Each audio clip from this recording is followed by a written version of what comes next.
अजमेर में अगर सबसे बड़ा कोई मुद्दा है तो वह है पानी। हाल ही संपन्न विधानसभा चुनाव में यह मुद्दा सर्वाधिक चर्चा में रहा कि लगातार 4 बार जीते वासुदेव देवनानी व श्रीमती अनिता भदेल ने इस मामले में कुछ नहीं किया या कुछ नहीं कर पाए। 4 में से 2 बार विपक्ष में रहे, मगर सत्ता में रहते हुए भी प्रभावशाली नहीं होने के कारण चाहकर भी कुछ नहीं कर पाए। अब जबकि लगातार 5वीं बार जीतने के बाद देवनानी विधानसभा अध्यक्ष पद पर काबिज हो गए हैं तो वे कुछ करने की स्थिति में हैं।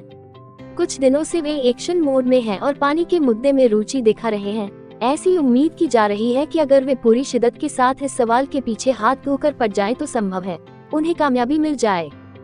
ज्ञातव्य है कि उन्होंने पेयजल आपूर्ति सुधारने के निर्देश दिए हैं।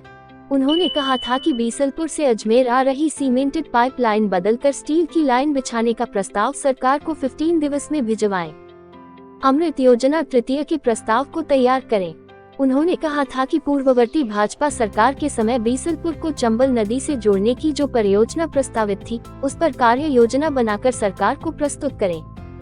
आपको बता दें कि चंबल से पानी लाने का प्रस्ताव स्वर्गीय ललित भाटी ने रखा था।